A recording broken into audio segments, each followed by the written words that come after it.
Olá pessoal, boa tarde. Peço logo antes, se inscreva no canal, dê um like e compartilhe, que me ajuda bastante neste trabalho, lendo livros para o público, porque sempre tem aquela pessoa que tem preguiça de ler um livro. Bom, como eu venho dizendo em quase todos os vídeos, o livro que eu estou lendo é Mona Lisa Overdrive, de William Gibson. Sem enrolação, vamos dar continuidade a esta bagaça. Capítulo 23. Espelho, espelho meu, existe alguém mais bonito do que eu?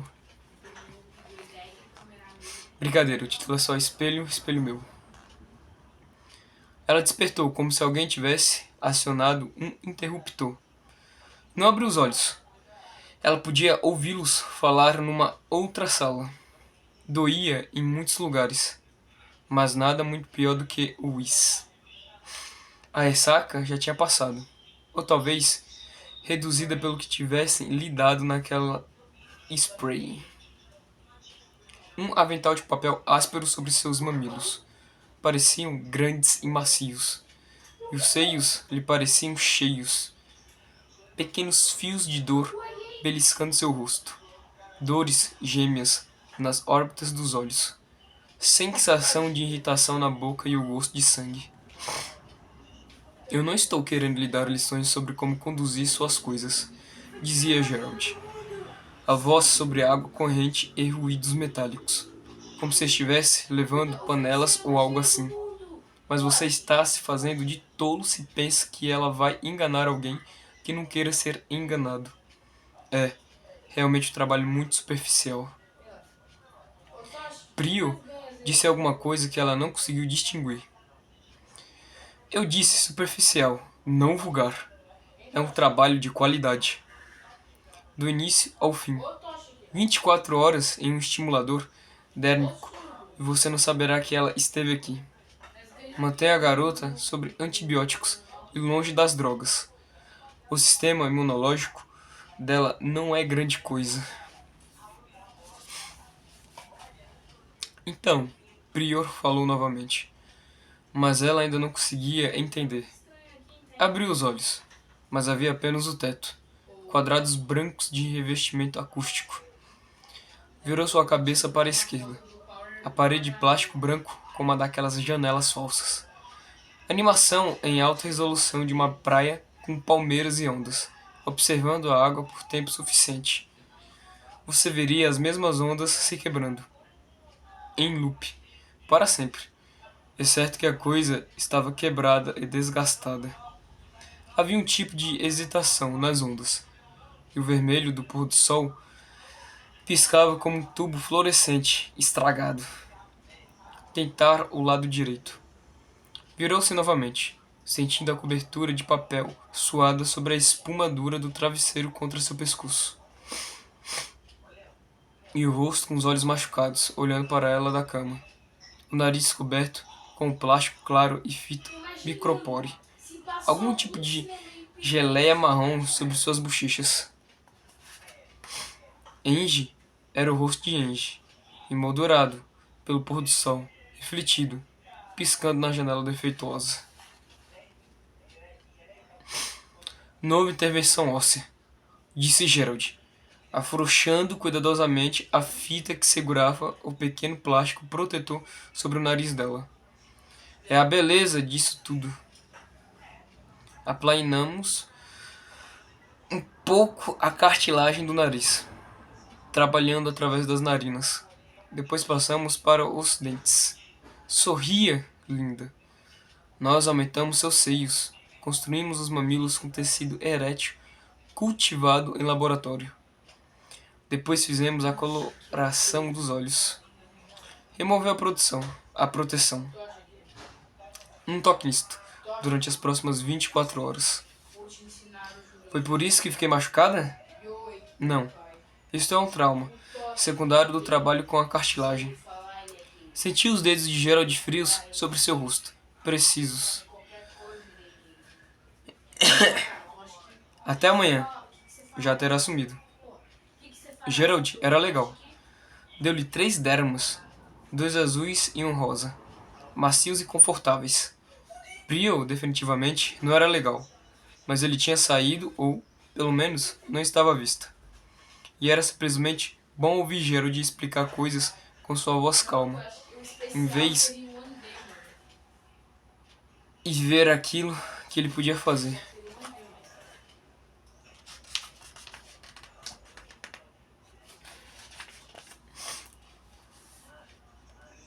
Sardas, disse ela. Por que tinham sumido? Abrasivos e mais tecido cultivado. Elas voltaram e bem rápido, se você pegar muito sol. Ela é tão bonita, virou a cabeça. Você, Mona, aquela é você. Ela olhou o rosto no espelho e tentou imitar o famoso sorriso. Talvez Gerald não fosse legal. De volta para a cama branca e estreita, onde ele a havia colocado, para descansar. Ela ergueu o braço e olhou para os 3 dermas, tranquilizantes, flutuando. Colocou a unha debaixo do derma rosa, tirou, grudou na parede branca e apertou forte com o dedão. Uma única gota de líquido cor de palha escorreu. Ela o retirou cuidadosamente da parede e o colocou de volta no braço. A coisa que saiu dos azuis era leitosa. Colocou-os de volta também. Talvez ele notasse, mas ela queria saber o que estava acontecendo. Olhou no espelho. Gerald disse que poderia voltar do jeito que era, algum dia, se ela quisesse. Mas então ela se perguntou como ele se lembraria de sua aparência. Talvez tivesse tirado uma fotografia ou outra coisa. Agora que tinha pensado nisso, talvez não houvesse ninguém para lembrar como ela era antes. Ela pensou que o console de Steam de Maicon era provavelmente a melhor aposta. Mas ela não sabia seu endereço, ou, mesmo, seu sobrenome. Isso deu a ela uma sensação engraçada, como se quem ela tinha sido houvesse ido até a esquina e nunca mais voltasse. Mas então fechou os olhos e sabia que era Mona. Sempre havia sido, e que nada havia mudado muito. Nada atrás de suas pálpebras. Lanet dizia que não importava como se operava. Lanet disse a ela, uma vez, que não tinha sobrado nem 10% de seu próprio rosto, aquele com o qual havia nascido. Impossível adivinhar, exceto pelo preto ao redor das pálpebras. De modo que ela nunca precisava usar rímel. Mona pensou que talvez Lanet não tivesse sido muito bem detalhada, bem trabalhada.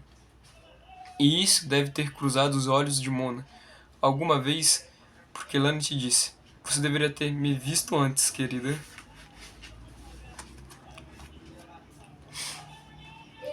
Mas agora, lá estava ela, Mona, esticada na pequena cama em Baltimore.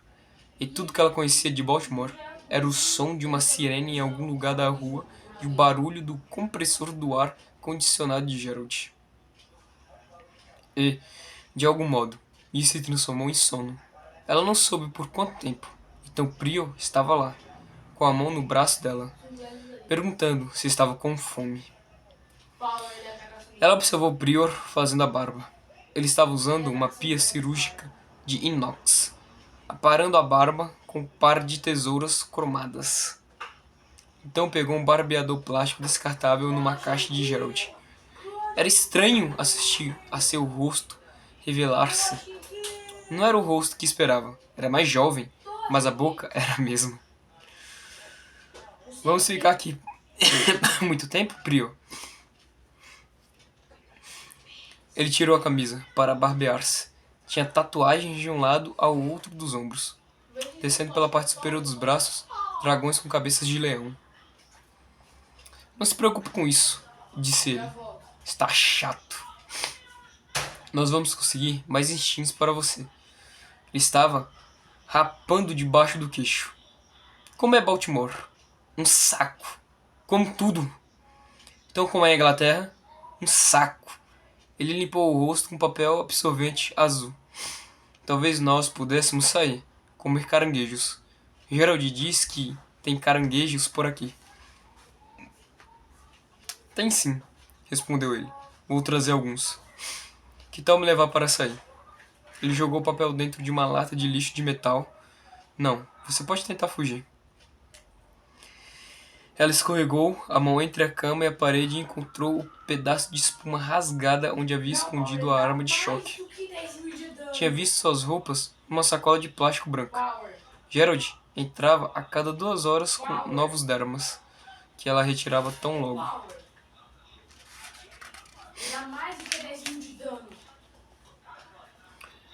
Ele saía. Achava que, se pudesse convencer Prior a levá-la para comer fora, poderia agir no restaurante. Mas ele não estava colaborando. Num restaurante, ela poderia chamar um policial, porque agora ela havia descoberto qual era o acordo. Snuff. Lannett havia lhe contado a respeito. Como havia homens que pagariam para ter garotas modeladas para se parecerem com outras pessoas e, depois, as matavam. Tinham que ser ricos, muito ricos. Não Prior, mas alguém para quem ele trabalhava. Lannett disse que esses caras pagavam para modelar as garotas como suas esposas, às vezes. Mona não tinha acreditado naquilo, na época. Às vezes, Lannett lhe contava coisas apavorantes, porque era engraçado ficar com medo quando você sabia que estava perfeitamente segura e, de qualquer maneira, Lannett tinha várias histórias sobre prevenções bizarras. Ela disse que os figurões eram os mais bizarros de todos, os engravatados poderosos nos altos escalões das grandes empresas, porque não podiam nunca perder o controle no trabalho. Mas quando não estavam trabalhando, dizia Lannett, podiam pagar para perder o controle de qualquer jeito que quisessem. Então, por que não haveria um figurão em algum lugar querendo Angie daquela forma? Bem, havia muitas garotas que já fizeram plástica para se parecerem com ela, mas eram patéticas, imitadoras baratas, e ela nunca havia visto uma que realmente se parecesse com Angie ou, pelo menos, não o suficiente para enganar alguém que se importasse com isso. Contudo, talvez houvesse alguém disposto a pagar por tudo aquilo apenas para ter uma garota que realmente se parecesse com Angie. De qualquer maneira, se não era Snuff, o que era, então? Agora Prior estava abotoando sua camisa azul. Ele veio até a cama e tirou os lençóis para conferir os seios dela, como se estivesse olhando para um carro ou algo parecido. Ela puxou o lençol de volta. Vou pegar alguns caranguejos. Colocou a jaqueta e saiu. Ela ouviu quando disse alguma coisa para Gerald. Gerald voltou-se para ela. Como você está, Mona? Com fome. Se sente relaxada? Sim. Quando ficou sozinha novamente, ela se virou e estudou seu rosto. O rosto de Angie na parede espelhada. Os hematomas já tinham praticamente desaparecido. Gerald havia colado trodos em miniatura em seu rosto. Estavam conectados a uma máquina. Disse que iriam acelerar a cicatrização. O rosto de Angie no espelho não a assustava mais. Os dentes estavam lindos. Os dentes ela gostaria de manter. Quanto ao resto, ainda não estava muito certa. Talvez ela devesse apenas levantar-se agora, colocar as roupas, caminhar para a porta. Se Gerald tentasse impedi-la, poderia usar a arma de choque. Então se lembrou de como Prior a encontrara, na casa de Michael, como se alguém a observasse, durante a noite inteira, seguindo-a. Talvez alguém estivesse vigiando lá fora. O consultório de Gerald parecia não ter janela alguma. Não as verdadeiras, portanto teria que sair pela porta. Estava começando a sentir falta do Whis, mas, mesmo que tivesse um pouco, Gerald perceberia. Ela sabia que seu kit estava lá, na bolsa debaixo da cama. Talvez se ela pegasse um pouco, pensou, apenas um pouquinho, mas talvez não fosse uma boa ideia. Ela tinha que admitir que as coisas que fazia sob o efeito do Whis nem sempre davam certo. Mesmo se desse a impressão de que jamais cometeria um erro. De qualquer maneira, estava com fome. E pena que Gerald não tivesse alguma música ou algo assim. Então talvez ela devesse esperar pelos caranguejos. E é isso, pessoal. Que vocês fiquem com Deus. Tenham uma ótima semana. E antes de eu me despedir, me desculpe pela voz rouca. É devido a algumas coisas que eu ando fazendo em si. Bom, que vocês tenham uma ótima semana e bye bye.